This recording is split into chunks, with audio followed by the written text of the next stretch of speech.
he's evil. That's what he does. He actually came on the show. Hold on for a second, please. I am very evil. I'm here to destroy you. Malevolence. Thanos. Hello, my name is Liz Ashley, and welcome to my channel. As you can see, my voice is somewhat back. I'm still a little hoarse, but it's coming back, man. It's coming back. I had like 2 days where I couldn't speak, like literally, and those were the worst 2 days ever. I'm a yapper. Even when I'm alone, I talk. If I'm watching a movie or something, like I will react. And that was really not fun. Really not fun to have a voice for 2 days. So I'm really excited that my voice is back. Hello. So today we are going to be talking about Tim Pool versus Sam Seder. So recently, Tim actually decided to call out Sam Seder on his podcast. And I've been seeing Tim everywhere. He must pay a lot of money for ads because it's all a billboard in Nashville that I tried to get a picture of, but I couldn't. And then I have like the Alarmy app, and he literally has an ad on there. Recently, he actually ended up calling out Sam. It's not me asserting something to be the case. It's me referencing something claiming to be the case. These liberals don't do that.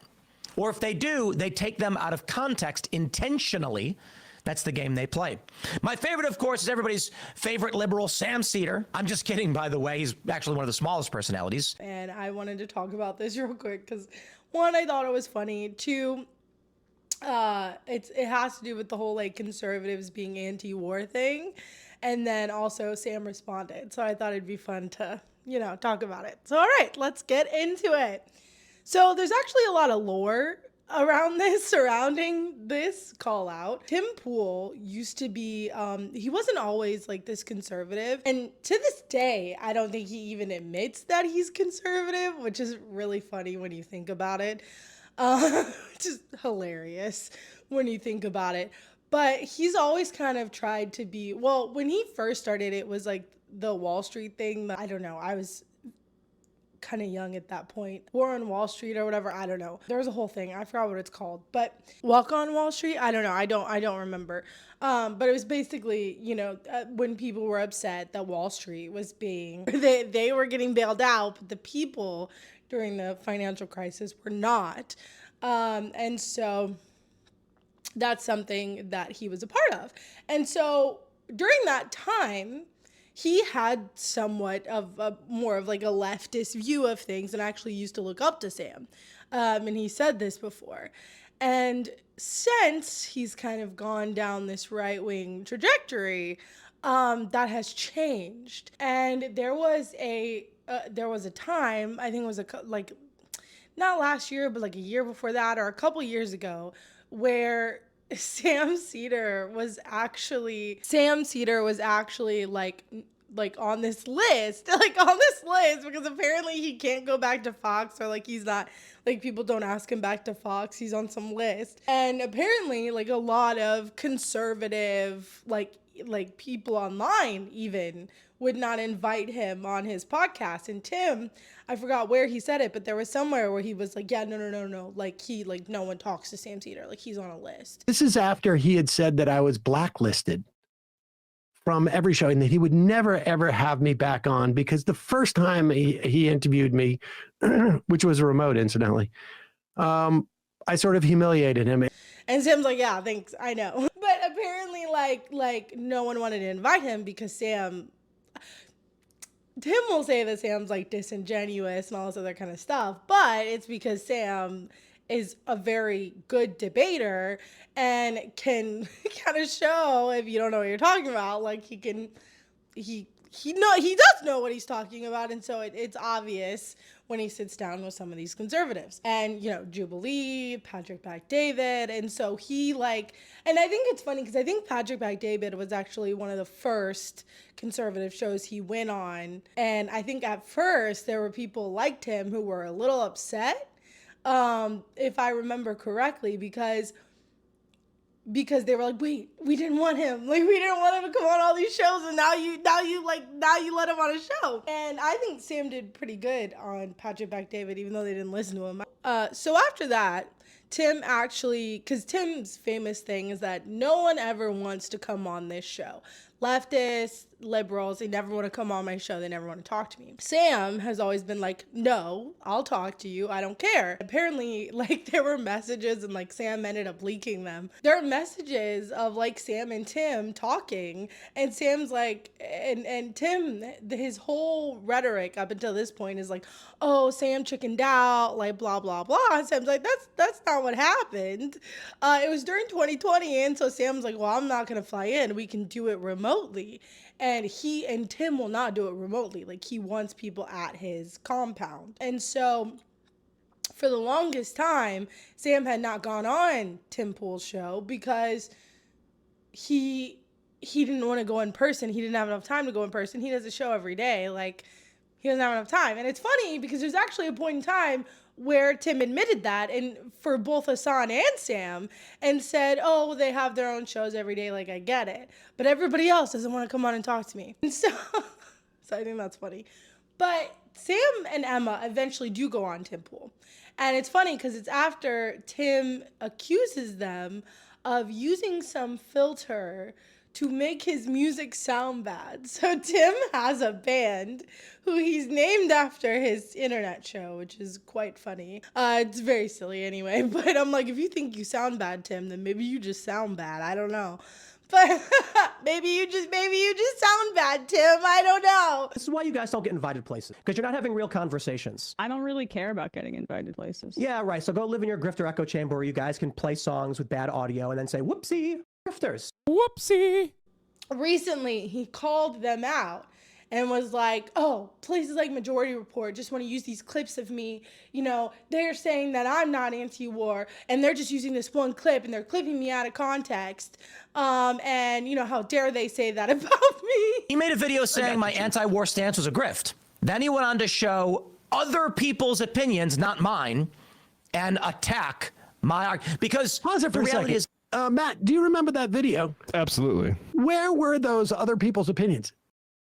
They were in the room with him, talking to him. They were on his show talking to him, and he agreed with what they were saying. the reality is I am anti-intervention, was very critical of Trump's strikes on Iran, but he's got to lie to his audience because he's evil. That's what he does. He actually came on the show. Hold on for a second, please. I am very evil. I'm here to destroy you. Malevolence. Thanos. And I'm like, dude, you can go back to your own show and look at the clip. So Sam does respond to this, but something that Sam mentions in, like, when he responds to this is that when Sam was at Tim Pool agreed with him, like, with a good amount of things. And apparently his audience was really mad at him at the end because he ended up agreeing with him. He tried again to invite me down there. And literally when I got up to leave his studio, he said, they're mad at me. And he's sitting at his computer, and I had to rush home. And I said, who's mad at you? I thought his staff. And he goes, my audience. They're mad at me. Yep. Because I kept agreeing with everything you were saying. Yeah. And I was like, oh, good. I'm actually very glad to hear that. And then I laughed. And I think he's been seething since then. And this is this trap that Tim Pool has got himself in, is that he has not been like, oh, I'm conservative. He doesn't, he's not like, I'm conservative. He still tries to act like he's in the middle, but he's not. And so he's trying to placate to all these different audiences, and he's trying to still keep this I'm anti-war, I'm in the middle, but then also keep his conservative base.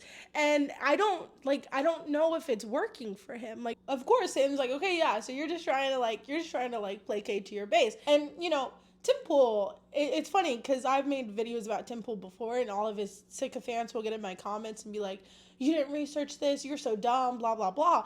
And I'm like, it's notorious. Tim Pool is notorious for bringing up articles not reading them, just reading the headline.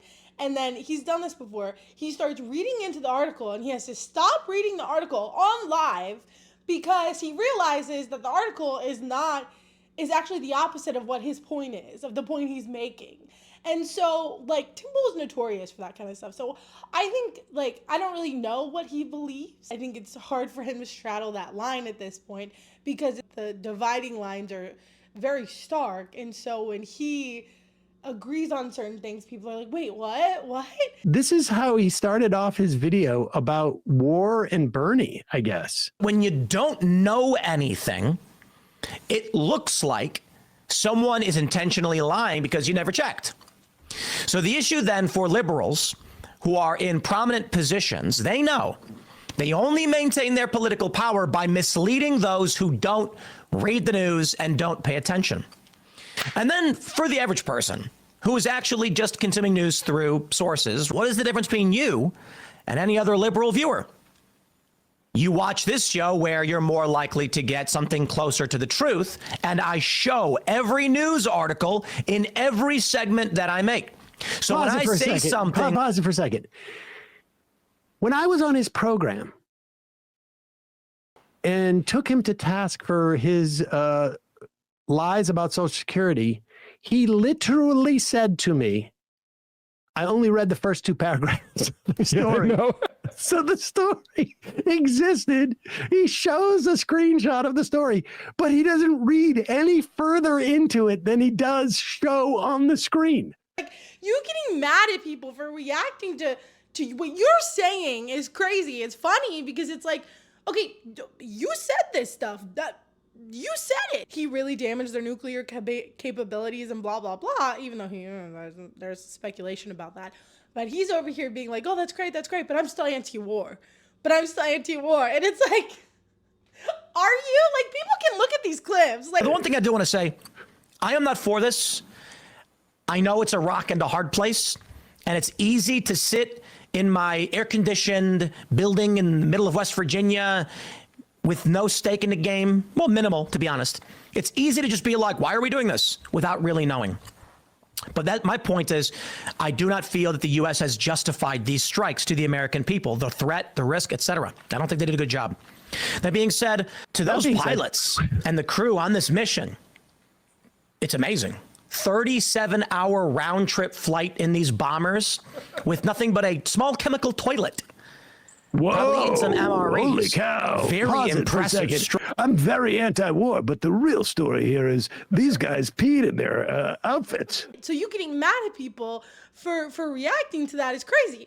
But he's like, no, they're clipping me out of context. So if you go over there, they're going to tell you that I'm not anti-war. But if you come over here, you can see that I am. And so then he proceeds to clip Bernie out of context on Joe Rogan and just a clip compilation of Bernie saying, I don't know. And I think that's funny because it's obviously clipped out of context. It's so obvious. Of course it is. But, like, at least he admits when he doesn't know something. Maybe Tim Pool should try it. Like, I don't know. Like, maybe Tim Pool should try it.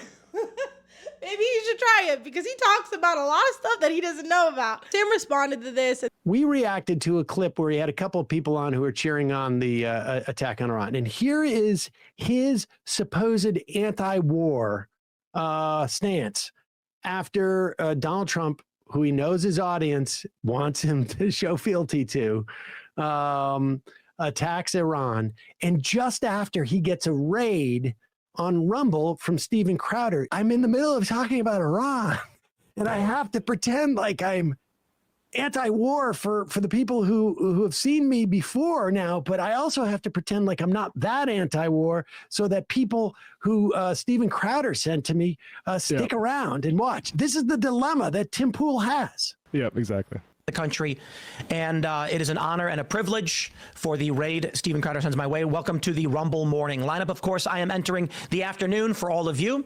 I am your host, Tim Pool. Which truck carried the uranium?